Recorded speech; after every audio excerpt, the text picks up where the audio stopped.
कलयुग के बाद में। अरे बाबा रामदेव की वाणी में देख रहा था, उसमें भी लिखा हुआ है कि 12 पंथ खत्म हो जाएंगे, उसके बाद 13वां पंथ आएगा। अब बताओ बाबा रामदेव और कबीर साहब के 13वें पंथ का क्या क्या मतलब है आपस में? रामदेव जी की वाणी 24 प्रमाण में, 24 प्रमाण में लिखा है जब 12 पंथ खत्म हो जाएंगे, ये 6 जो क्या बोलते हैं इसको, नहीं ये जो 6 प्रकार के वो है ना योगी, हाँ, वैष्णव, कनपाड़े, नाथ, छठ योगी। हाँ, अभी दिखाता हूँ मैं, बताओ भैया, बात समझ ले, सोच ले, क्या बता रहा है, क्या बोल रहा है। नहीं, जो मन में आया बोलना है, जो मन में आया बोलना है। दर्शन ही होते हैं 6 दर्शन, हाँ 6 दर्शन। दर्शन। कह रहे भगता रो तारण आवसी, संता रो तारण आवसी, साचा संत दल में आवसी। बता दिया ना, दल की फौज में आएगा वो। ऋषि जन शाख भरेला, हिंदू तुर्क एक प्याले, बाबो भांगसी भ्रांत, 12 पंथ और दर्शन छहूं, लेखा होसी साची कहूं, सब ही सतनाम से तरिया, नुगरा नाम बिना मरिया, गुरु भगत सतलोक सिधावे, धर्म राय जी सामा आवे, कलयुग में सतयुग आवसी। बताओ, बोल दिया ना कलयुग में सतयुग आएगा। पहरा पाप रा पलटेगा, बोलियां सिद्ध रामदेव आगम रा आहनान। ये उनकी भाषा में लिखा हुआ है। ये मारवाड़ी भाषा है। हाँ, तो इसमें बिल्कुल साफ लिख दिया कि हिंदू तुर्क एक प्याले, यानी एक प्याले में दोनों पानी पिएंगे। अब बता दो कौन सा हिंदू धर्म है जो मुसलमानों को, वो तो घुसने तक नहीं दे रहे, कहते हैं कुंभ में मुसलमान घुसना नहीं चाहिए। तो ये कब होगा भैया, ये कब होगा? हिंदू तुर्क एक कब होगा? हिंदू तुर्क एक तब होगा जब 13वां पंथ चलेगा। 12 पंथ और दर्शन छहूं, लेखा होसी साची कहूं, कि इनका लेखा होगा, क्योंकि ये गुरु बने बैठे हुए हैं। अभी जो मैंने कहा कि गुरु बनना तो आसान है, बन गए तुम 4 बातें सीख के, लेकिन जब इसका लेखा देना पड़ेगा तुम्हें, तो तुम्हारी हालत खराब हो जाएगी। यानी 12 पंथ और दर्शन छहूं, ये षट दर्शनी जो गुरु बड़े बड़े अखाड़े बना के बैठे हुए हैं, कहते हैं तुम्हारा सबका लेखा होगा। तुमने इतने जीवों को भरमा दिया, इतने जीवों को भरमा दिया, तुम्हारी दुर्गति होगी। ये बाबा रामदेव 24 प्रमाण में है ये सारा। कह रहे हैं कि सब ही सतनाम से तरिया। तो रामपाल जी महाराज वाले बता दे कि सतनाम से कौन तर रहा है? तुम्हारा सतनाम ही ओम सोहंग है जी। ओम सोहंग से कौन तर रहा है? तुम तो ओम सोहंग को भी अधूरा कह रहे हो आगे और नाम मिलेगा, तो फिर सतनाम कहां रहा वो? सतनाम अगर ओम सोहंग है तो दुनिया में 50% बाबा ओम सोहंग ही दे रहे हैं। ये सारे नाथपंथी ओम सोहंग ही तो दे रहे हैं, फिर तो सबके पास सतनाम है, सारे तार देंगे, तुम्हारे पास क्यों आए? तो सत्य नाम क्या है? सत्य नाम तुम्हारा सत्य स्वरूप है, तुम्हारा निज नाम है, तुम्हारा असली स्वरूप है सतनाम। उसको जानना है, उससे तरेंगे। और जो उसको नहीं जानेगा, नुगरा नाम बिना मरिया। जैसे मैं कहता हूं कि अगर तुम्हें सतनाम पता लग गया, तुम्हें अपना आत्म स्वरूप पता लग गया, तुम्हें पता लग गया कि तुम आत्मा हो, अब तुम्हें कौन मारेगा? तुम्हें कोई मार ही नहीं सकता, क्योंकि तुम आत्मा हो गए। और नुगरा जो निगुरा है, जो गुरु नहीं बना रहा, वो पक्का मरेगा, क्योंकि वो जान ही नहीं सकता कि मैं हूं कौन। वो सोचेगा मैं काया हूं, अब तो मैं मरा। अरे काया तुम्हें रहने नहीं देगा गुरु, गुरु तुम्हें आत्मा बना देगा। तो जो जो गुरु धारण करेगा वो 101% तरेगा, और जो गुरु के बिना रहेगा वो 101% मरेगा, उसे कोई बचा नहीं सकता। गुरु भगत सतलोक सिधावे। अब सतलोक का मतलब समझ लो। सतलोक का भी बहुत बड़ा ड्रामा चल रहा है कि आओ सतलोक आ जाओ। उसके बाद नहीं, सतलोक भी नीचे है, इसके आगे चलेंगे, अलख लोक, अगम लोक, अनामी लोक। तो यहां सतलोक क्यों लिखा हुआ है? सतलोक का मतलब कोई लोक नहीं है कि जहां पे काजू बादाम किशमिश, कोई सेब संतरा खिलाया जा रहा है। ये सब 84 लाख योनियां हैं। मैं सतलोक लेके गया, रामपाल जी मुझे सेब लेके आए, मैंने सेब खाया। अरे सेब 84 लाख योनियां हैं। सतलोक में 84 लाख नहीं है, सतलोक में भी 84 लाख हो गई, तो फिर काल में और परमात्मा में फर्क क्या रहा?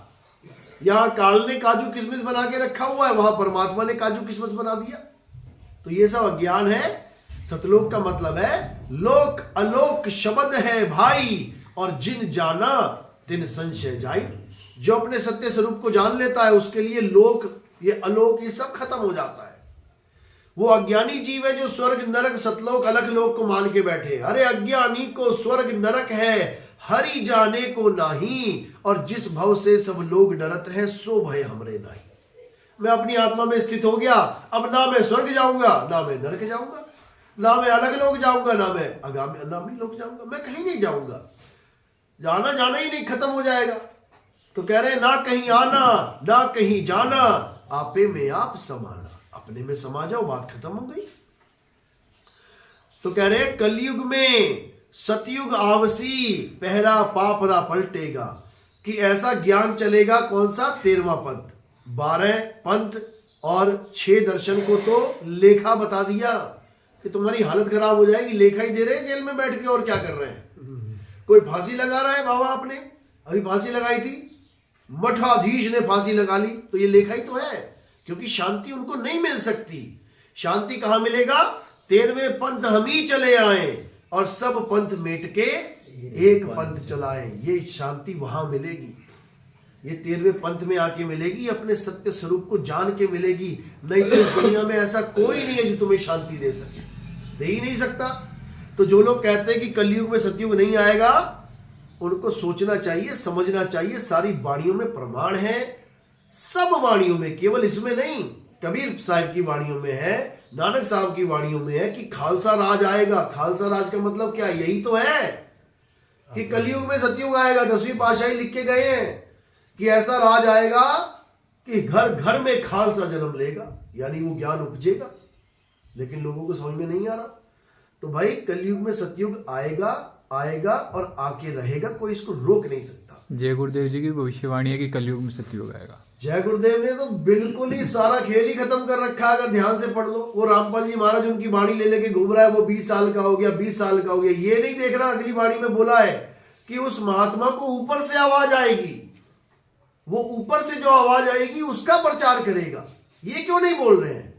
तुम्हें कौन सी ऊपर से आवाज आ रही है भाई? बता दो, कहीं तुमने बोला हो किसी सत्संग में? और सबसे बड़ा जाल कि ये बहुत शातिर लोग हैं।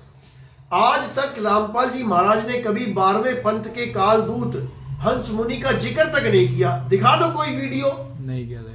दिखा दो रामपाल जी की कोई वीडियो जिसमें 12वें पंथ के हंस मुनि कालदूत का जिक्र किया हो। ये तो हमने भेद खोला, हमने बताया कि 12वें पंथ में कालदूत बैठा हुआ है, हंस मुनि नाम रखा उसका, हंस मुनि। क्यों?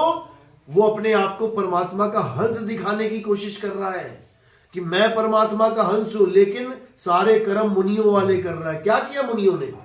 ये मंत्र जाप ही तो किए सारे। तो तुम्हें हंस बना के क्या बना दिया? मुनि बना दिया उसने। आशा लगा दी हंस बनाऊंगा और पकड़ा दिया मुनियों वाला ज्ञान। तो वही हंस मुनि है, और उसमें उसकी पहचान लिखी है कि वो तरह तरह की करामातें दिखाएगा। किसी का कैंसर ठीक हो गया, किसी के दांत दर्द ठीक हो गया, किसी का पेट दर्द ठीक हो गया, किसी का ये ठीक हो गया, वो लिखा है उसमें साफ। और क्या लिखा है कि वो अपने आप को कबीर घोषित कर देगा कि मैं ही बंदी छोड़ कबीर हूं। और अब जब मैंने ये वाणी खोली है, वो पता नहीं किस महात्मा का नाम लगा के कह रहे ये है हंस मुनि। आज तक तुम्हारी आंखें फूट गई थी क्या? आज तक तो तुमने कभी बोला नहीं हंस मुनि कौन है। आज नितिन दास ने तुम्हारे चिथड़े कर दिए, तो अब तुम दूसरे महात्माओं के ऊपर बाणियां ठोक रहे हो। शर्म कर लो, शर्म। वो कोई अपने आप को कबीर नहीं कहला रहा। जिस बेचारे भोले पंछी का तुमने नाम ले लिया, वो बेचारा प्यारा महात्मा भक्ति कर रहा है, तुम उसको कबीर और करामातों से जोड़ दिया। अरे अपने गिरेबान में देखो, तुम ही हो वो हंस मुनि जो करामातें भी दिखा दिखा के लोगों को इकट्ठा कर रहा है और खुद को कबीर भी कहला रहा है। तुम्हारे चेले कबीर साहब की फोटो फाड़ रहे हैं और तुम्हारी फोटो को कबीर कबीर बता रहे हैं। ये तुम ही हो हंस मुनि। और उसका साहिब ने बताया है कि 12वां पंथ जैसे ही खत्म होगा, यानी हंस मुनि जैसे ही जेल में जाएगा, वैसे ही 13वां पंथ उजागर होगा। समझ लो, जैसे ही रामपाल जी महाराज जेल में गए, मात्र 2 दिन के अंदर यूट्यूब चैनल चला और आज हजारों लाखों की संख्या में लोग सुन रहे हैं और पंथ छोड़ छोड़ के आ रहे हैं। रामपाल जी महाराज को छोड़ छोड़ के, 12 को छोड़ के 13 में समा रहे हैं और जो भी 13 में आ जाता है उसको ये गुरुद्रोही बता देते हैं। बताओ, उसको कहते हैं गुरुद्रोही हो गया। वो 4 सवाल पूछता है, उनके पास कोई जवाब नहीं होता है तो वो गुरुद्रोही हो गया। ऐसे गुरुद्रोही नहीं होते भाई, ये जीव है, ये सवाल पूछ सकता है। तुम्हारे अंदर इतना ज्ञान होना चाहिए कि तुम उसके सवाल का जवाब दे पाओ, ना कि सवाल पूछने के बाद वो गुरुद्रोही हो जाएगा। ऐसा नहीं होता। तो इसको ध्यान से समझो। ये बहुत शातिर लोग हैं, परमात्मा के नाम पे धंधा कर रहे हैं। ये परमात्मा की वाणियों को बेच रहे हैं। 21-21 हजार का, 51-51 हजार का, लाख रुपए का पाठ करवा रहे हैं। जिन संतों ने फ्री में वाणियां लिखी, जिन संतों ने फ्री में वाणियां गाई, हमसे एक पैसा नहीं लिया, संगत से एक पैसा नहीं लिया, परमात्मा ने फ्री में वाणी उतारी, उन वाणियों का पाठ करने के लिए लाखों रुपए कमा रहे हैं। ये सब धंधा है भाई, ये सब धंधा है। बचो, अपने आत्म स्वरूप को जानो, उसी में परमात्मा का वास है। जब लगना चीनोगे आत्म, तब लगना मिली है परमात्म। समझ लो। तो अगर इस वाणी से अपने आप को जान लोगे तो कल्याण हो जाएगा। साहिब बन की सत्ता। वो खुद तो साहिब सत्संग सुनते हैं आपके, ठीक है ना, और अरे कौन नहीं सुनता हमारे और सत्संग? शिष्यों को ये कहते हैं कि अगर आपने नितिन दास के सत्संग सुन लिए तो पंथ से बाहर हो जाओ। भाई, नितिन दास के सत्संग सुनने से अगर किसी का नाम खंड हो जाए तो तुम अपने YouTube चैनल पे मेरा नाम ही क्यों ले रहे हो? तुम मेरी एक लाइन भी तोड़ मरोड़ के कह रहे हो। मैं कह रहा हूं राधे राधे करने से कोई मतलब नहीं है। उसके बाद कटिंग लगा के वहां से कोई भगत आया जो राधे राधे को मानता था, उसने मुझे कहा राधे राधे, तो मैंने क्या कहा? राधे राधे। तो मेरी 2 लाइनें राधे राधे फिर उसके बाद ऐड कर दी। यानी ये दिखाने का कोशिश करी कि देखो ये खुद मना कर रहा है कि राधे राधे नहीं जपना है और खुद ही राधे राधे बोल रहा है। अरे जप थोड़ी नहीं रहा हूं। अगर कोई जय श्री राम बोलता है तो हमारा फर्ज है कि उसका हमने सम्मान रखना है। हम जय श्री राम बोल सकते हैं, क्योंकि अगर जय श्री राम बोलने से नाम खंड हो जाए तो क्यों कबीर साहब बार बार मुरारी हरि राम का नाम ले रहे हैं? फिर तो ले ही ना, फिर तो ये बोले ही ना राम नाम की लूट है, लूट सके तो लूट। फिर तो कहें कबीर नाम की लूट है, लूट सके तो लूट। क्योंकि तुम राम नाम तो देते ही नहीं हो, तुम तो कबीर नाम दे रहे हो।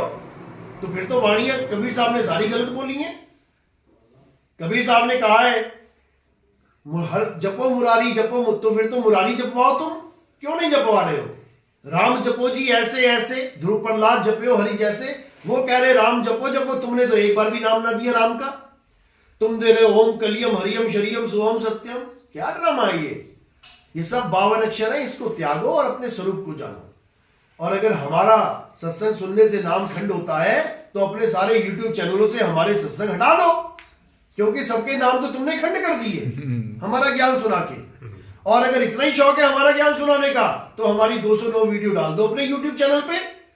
अगर तुम में दम है तो सब नीर खीर का निबेड़ा कर लेंगे। अभी निबेड़ा हो जाएगा। अभी तुम्हारा नाम छोड़ो, तुम्हारा पंथ खंड हो जाएगा। डाल के देख लो, बोल दो एक बार अपनी संगत को कि नितिन दास के 209 सत्संग सुन लो, उसके बाद आके नाम शुद्ध कर लेना। है तुम्हारे में दम? तुम्हारे पास तो फैक्ट्री लगी है नाम शुद्ध कराने की। तुम क्यों डरा रहे हो किसी को? कह दो एक बार सारे सुन लो, उसके बाद नाम खंड हो जाएगा, आके शुद्ध करवा लेना। है तुम में दम? तुम में दम नहीं है, क्योंकि तुम जगत गुरु नहीं ठगत गुरु हो। जगत गुरु डंके की चोट पे कहता है सब काहू का लीजिए साचा शब्द निहार और पक्षपात मत कीजिए, कहे कबीर विचार। जगत गुरु सारे जगत का ज्ञान सुनने की बात करता है कि सबको सुनो, सबका ज्ञान अर्जित करो और जो सार सार है उसे उठा लो। सतगुरु ऐसा चाहिए जैसा सूप सुहाए, अरे सार सार तो गही रहे, थोथा दे उड़ाए। जय सतनाम। सर वो ये भी बोलते कबीर सागर में वाणी बोलते खराब है भाई, बोलते तो बहुत नहीं भाई कोली रामलीला यही करवाओगे, वहां भी बोलना है जाके। कोली चमार सबके घर खाए, तो मैंने कहा साहब आपके गुरुजी कोली चमार के घर कहाँ खाते हैं? वाणी लिखी है साहब उसमें कि कोली चमार वो सब। समानता की बात है, कोली चमार। वो एक कोली आ गया, कहता देखो हमारी बात लिखी हुई है, कोली चमार सबके घर, यानी कोली ही चमार और सबके घर खाना खाएगा। मैंने कहा ठीक है भैया, तू कोली बना रहे, तू अपने आप को कोली समझ रहा है तो कोली बना रहे। ना यहाँ कोई कोली, ना यहाँ कोई चमार। ये उन्होंने बताया है कि वो भेदभाव को खत्म करेगा, वो सबके घर खाना खाएगा। हम जाते नहीं है सबके घर, क्या कोई रविदासिया हो वो खाना खिला रहा है, कोई ठाकुर है वो खाना खिला रहा है, कोई किसी भी पंथ का है वो खाना खिला रहा है। जो ऊंची जात नीची जात हम मानते ही नहीं जात पात को। हम कहते हैं दाना खेत में उगता है, वो दाना जो खेत में उगा है वो ठाकुर के घर जाके वो ऊंची जात का कैसे हो गया, वो ब्राह्मण के घर जाके ऊंची जात का कैसे हो गया, वो शूद्र के घर जाके नीची जात का कैसा हो गया? अरे दाना खेत में उगा है, धरती माँ ने उगाया है। तुम अगर उसमें पक्षपात कर रहे हो, इसका मतलब तुम धरती माँ में पक्षपात कर रहे हो। तुम्हें धरती माता से प्रॉब्लम है। खाना तो वही है, एक दाल जो खेतों में उगी है, मार्केट में पड़ी है, एक ब्राह्मण जाके वही दाल खरीद रहा है, एक शूद्र जाके वही दाल खरीद रहा है, एक बाणिये जाके वही। तो ये दाल की जात पात कैसे होगी? दाल ऊंची नीची कैसे हो गई कि इनके यहाँ खाना नहीं खा सकते? अरे वही दाल है जो ब्राह्मण के यहाँ पड़ी है, वही पैकेट है, वही कंपनी है, आशीर्वाद का आटा है, वही ब्राह्मण के उधर है, वही उसके घर पड़ा हुआ है।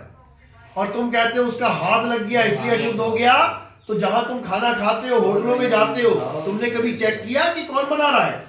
क्या वहां ब्राह्मण रोटियां बना रहा है क्या? अरे सब नीची जात वाले लगे हुए हैं, समझ लो। सतनाम से पार हो जाएंगे। तो मैंने कहा जब गला खराब है। जब सतनाम से पार हो जाएंगे तो फिर सारनाम और सार शब्द की क्या जरूरत?